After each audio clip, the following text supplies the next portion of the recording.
সালটা 1855। মা ভবতারিণী প্রতিষ্ঠিত হয়েছিলেন এই দক্ষিণেশ্বরে। মা ভবতারিণী কিভাবে এখানে প্রতিষ্ঠিত হলেন, কত টাকাই বা খরচ হয়েছিল এবং কিভাবে যাবেন এখানে, কিভাবে পুজো দেবেন, সমস্ত তথ্য এই ভিডিওর মাধ্যমে দেখতে পাবেন। চলুন দেখতে থাকুন। তো বন্ধুরা, আমি আজকে বেরিয়ে পড়েছি দক্ষিণেশ্বরে যাওয়ার পথে। কলকাতায় একটু কাজ ছিল, তাই দক্ষিণেশ্বর হয়ে সেখানে যাব আমি। তো দক্ষিণেশ্বরে কিভাবে যাবে, কিভাবে কি করবেন, সমস্ত কিছু এখানে আমি বলে দেবো। তো আমি আছি এখন বর্তমানে মালদা টাউন রেলওয়ে স্টেশন। দেখো মালদা টাউনের নতুন রূপ অসাধারণ করেছে। আমার ট্রেন রয়েছে গৌড় এক্সপ্রেস, মালদা থেকে শিয়ালদা। এবং শিয়ালদাতে গিয়ে আমি একটা ওয়েটিং রুমে উঠবো, সেটা 10 টাকা মাত্র, পার আওয়ার 10 টাকা, এবং ওয়াশরুম পুরো ফ্রি বন্ধুরা, আর ফুল এসি ওয়েটিং রুম। চলুন সমস্ত কিছু আপনাদের জানাবো, সমস্ত তথ্য আপনাদের দেবো। এই যে গৌড় এক্সপ্রেস দাঁড়িয়ে আছে, আমি গৌড়ে উঠে যাব। গৌড় ছেড়ে বর্তমানে চলে এসছে ফারাক্কা ব্রিজ। ফারাক্কা ব্রিজের রাতের পরিবেশটা দেখো বন্ধুরা, দেখুন সেরা লাগছে। তো এই বলতে বলতে 4:30 নাগাদ শিয়ালদাতে গৌড় নামিয়ে দিয়েছিল। তো এই যাচ্ছি এখন বর্তমানে ওয়েটিং রুমে যাব, সেখানে ফ্রেশ হয়ে তারপরে যাব দক্ষিণেশ্বরে পুজো দিতে। ওয়েটিং রুমে যাব, এই যে ওয়েটিং রুম, জাস্ট 14 নম্বর প্ল্যাটফর্ম থেকে বেরিয়ে এই যে কেএফসির জাস্ট পাশেই, ওর ওপরেই হচ্ছে এসি ওয়েটিং রুম। এই যে কেএফসি, বাঁদিকে নর্থ, এদিকে সাউথের প্ল্যাটফর্মগুলো, আর এই যে দেখো সেনকো, তার জাস্ট উল্টো দিকে।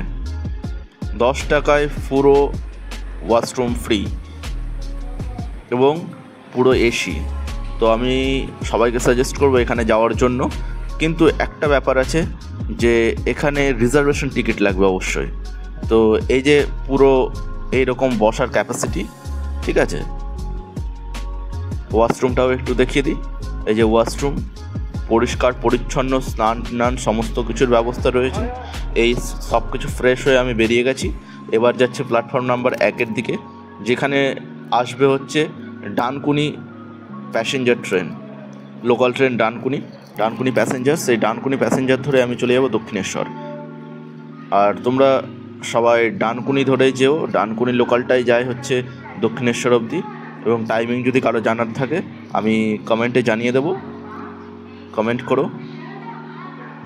তো 1 নম্বর প্ল্যাটফর্ম, এখনই আসবে ডানকুনি লোকাল, আর ডানকুনি লোকাল ধরেই আমি চলে যাব দক্ষিণেশ্বর যেতে গিয়ে প্রথমেই যে স্টেশন পড়বে সেটা হচ্ছে বিধাননগর রোডের পর দমদমের পর হচ্ছে বরানগর, আর বরানগরের পর হচ্ছে দক্ষিণেশ্বর। চলো দেখতে থাকো। আর যেতে যেতে কয়েকটা কথা বলে দিই বন্ধুরা, তোমরা যখন সেখানে যাবে সেখানে বিভিন্ন রকম স্টল দেখতে পাবে। তো আমরা স্কাই ওয়াকের মাধ্যমে যাব, স্কাই ওয়াকের ওপর দিয়ে। সেই স্কাই ওয়াকের ওপরে যে দোকানগুলো আছে, পুজোর সামগ্রী পাওয়া যায়, তোমাদের সবাইকে সাজেস্ট করবো সেখান থেকে নিও। কম পয়সায় পাবে, প্লাস ভালো জিনিসপত্র হবে। ভেতরে সেখান থেকে নিও না। তো এই দেখতে দেখতে আমি চলে যাচ্ছি হচ্ছে এখন বর্তমানে দমদম ঢুকবো। এই হচ্ছে দমদম জাংশন। দমদম থেকে এরপর বরানগরের পর হচ্ছে তারপর দক্ষিণেশ্বর। দেখতে দেখতে আমি দক্ষিণেশ্বরে নেমে পড়লাম। এই দেখো দক্ষিণেশ্বরে মেইন হচ্ছে 2টো প্ল্যাটফর্ম, 1 নম্বর প্ল্যাটফর্ম আর 2 নম্বর প্ল্যাটফর্ম। আপের ট্রেনগুলো 1 নম্বর প্ল্যাটফর্ম দিয়ে আসে, আর ওই যে 2 নম্বর প্ল্যাটফর্মটা ডাউনের ট্রেনগুলো।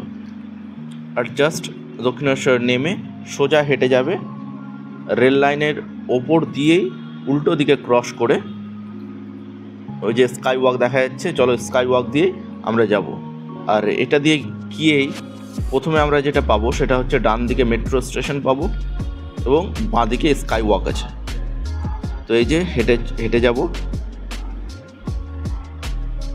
আর বন্ধুরা, এই দক্ষিণেশ্বরের টাইমিংটা হচ্ছে সকাল 6টা থেকে দুপুর 12টা অবধি, আবার বিকেলে 3:30 থেকে 7:30 অবধি। মোবাইল, ব্যাগ, জুতো সমস্ত কিছু বাইরে রেখে যেতে হয়। মোবাইলে 6 টাকা করে লাগে, ব্যাগে ছোটো ব্যাগ 10 টাকা, বড় ব্যাগ 20 টাকা, আর জুতো 3 টাকা করে। তো এই দেখো আমরা হেঁটে যাচ্ছি।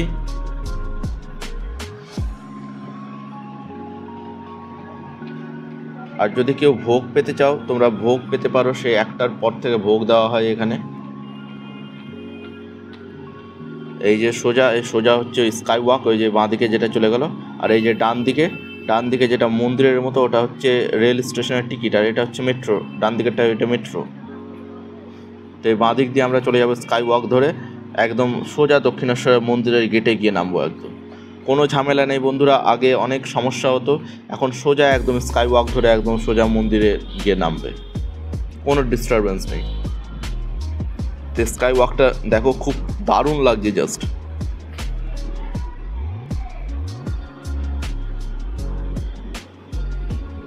আর বন্ধুরা এই যে দক্ষিণেশ্বর ভবতারিণী মন্দির, এটা প্রতিষ্ঠা করেছিল রানী রাসমণি। আর রানী রাসমণি কাশী যাত্রার জন্য আয়োজন করেছিল ওটা হচ্ছে 1847। সেই 1847 মা কালী তাকে স্বপ্নাদেশ দিয়েছিলেন যে কাশী যাওয়ার দরকার নেই, তুমি এখানেই আমার মূর্তি প্রতিষ্ঠা করো। সেই মোতাবেক রানী রাসমণি জমি কেনা শুরু করে, চারিদিকে জমির খোঁজ চালায়, কোথাও জমি পায় না, অনেক করে জমিটা পেয়েছিলেন। এবং 1847 সালেই মন্দিরের কাজ শুরু হয়ে গেছিল এবং কাজটা শেষ হয়েছিল 1855-তে 31শে মে। সেটা ছিল বৃহস্পতিবার, পূর্ণিমা। এবং তার পেছনেও একটা গল্প রয়েছে, চলো যেতে যেতে বলবো। এই দেখো মূল মন্দির গেটের বাঁ দিকেই বাইরের দিক দিয়ে তোমরা এদিকেও ফুলের দোকান আছে, ওখান থেকেও তোমরা নিতে পারো, বা স্কাই ওয়াকে যে দোকানগুলো তোমাদের দেখালাম সেখান থেকে নিও। ভেতরে গিয়ে কোনো স্টল থেকে তোমরা নিও না, তোমাদের সাজেস্ট করব, বিকজ ওখানে অনেক ডবল দাম প্রায়, এবং জিনিসপত্রগুলো পছন্দ হবে না, ফুল টুলগুলো ভালো না। তো এইখানে তোমরা ঢুকতে গিয়ে দেখতে পাবে যে ডান দিকে ঠাকুর শ্রী রামকৃষ্ণের সেই একটা ছবি আছে, তার উল্টো দিকে তোমাদের পার্কিং জোন আছে, পার্কিং জোনে সমস্ত কিছু পার্ক করতে পারবে। তো সেই গল্পটা আরেকবার বলি, যে গল্পটা একটু আগে বলতে শুরু করেছিলাম। এই মন্দির যখন প্রতিষ্ঠা হয়, মন্দিরের কাজ যখন 1847-এ শুরু হয়, সেই সময় জমি পাওয়া নিয়ে প্রচুর সমস্যা হচ্ছিল। জমিটা যখন পায়, কাজ শুরু হয়েছিল, এবং একদিকে রানী রাসমণির বাড়িতে মা ভবতারিণীর মূর্তি তৈরির কাজ চলছিল। মূর্তি যখন তৈরি হয়ে যায়, মূর্তিকে বাক্সবন্দি করে রাখা হয়েছিল। এবং হঠাৎ কিছুদিন পর রানী রাসমণির কাছে স্বপ্নাদেশ আসে যে আমাকে বাক্স থেকে বের কর, আমাকে তাড়াতাড়ি প্রতিষ্ঠা কর। অবাক হয়ে যখন রানী রাসমণি বাক্স খুলে দেখতে গেলেন, দেখছেন মানুষ যেমন ঘেমে যায় গরমে, তেমন মা ভবতারিণী ঘেমে গেছেন। রানী রাসমণির দেরি না করে পরের পূর্ণিমাতেই স্নান যাত্রা সেরে প্রতিষ্ঠা করলেন 1855-তে, সেই 31 মে, বৃহস্পতিবার। এবং সেখানে পুরোহিত হিসাবে নিযুক্ত হয়েছিল রামকুমার চট্টোপাধ্যায়, যিনি কিনা শ্রী রামকৃষ্ণ পরমহংসদেবের দাদা। তার দাদা মারা যাওয়ার পর রামকৃষ্ণ পরমহংসদেব এখানে পুরোহিত হিসাবে নিযুক্ত ছিলেন। এবং মা শারদা ছিলেন সেই নহবতখানায়, বাইরে নহবতখানা দেখাবো, সেই নহবতখানা। এই যে এটা দিয়ে এন্ট্রি হয় আর এক্সিট আছে, আর ওই যে সাদা মন্দিরটা হচ্ছে রানী রাসমণির মন্দির। আর ডান দিকে যেটা বিল্ডিং দেখতে পাচ্ছ ওই যে হালকা করে, সেটা হচ্ছে নহবতখানা, তার নিচেই মা শারদা দেবী পূজিত হন। এই যে দেখে নাও, এটা হচ্ছে রানী রাসমণির মন্দির। এবার নহবতখানার নিচেই মা শারদার মূর্তি। মা শারদা এই নহবতখানাতেই থাকতেন। তো বন্ধুরা, এখন আমরা যেটা দেখব, তোমরা সবাই জানো 12টা শিবের মূর্তি রয়েছে। এই শিবের একটু কথা বলি, যে বাণ রাজা এই শিবের সন্ধান পান, আর এখানেই সেই শিবের মন্দির প্রতিষ্ঠা হয়েছিল, যেহেতু এটা দক্ষিণবঙ্গ নামে পরিচিত ছিল। আর দক্ষিণবঙ্গে এই শিব প্রাপ্তির ফলে এর নাম হয়েছিল দক্ষিণেশ্বর। আর আদি নাম তাহলে কী ছিল? আদি নাম ছিল শোণিতপুর বা সম্বলপুর। তো চলো দেখতে থাকো। এবং যারা বিশেষ করে এখানে মুন্ডন করাবে, তোমরা একটু সতর্ক হয়ে ওখানে যেও এবং খোঁজ খবর নিও, কারণ যারা চুল কাটে তারা সবসময় অ্যাভেলেবেল থাকে না।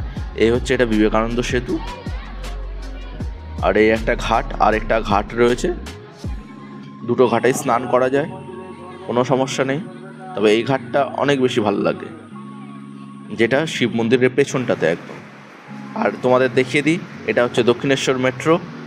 জাস্ট মেট্রোটা দেখাবো। আমি এখান থেকে মেট্রোতে যাইনি, পরে আমি শিয়ালদা থেকে সেক্টর 5-এ গেছিলাম। এখান থেকে লোকাল ধরেই আমি শিয়ালদা গেছিলাম। তো বন্ধুরা, যদি ভিডিওটা ভালো লাগে অবশ্যই একটা লাইক করে দিও এবং চ্যানেলটাকে অবশ্যই সাবস্ক্রাইব করে দিও। আর দেখা হচ্ছে নেক্সট ভিডিওতে। Thank you for watching.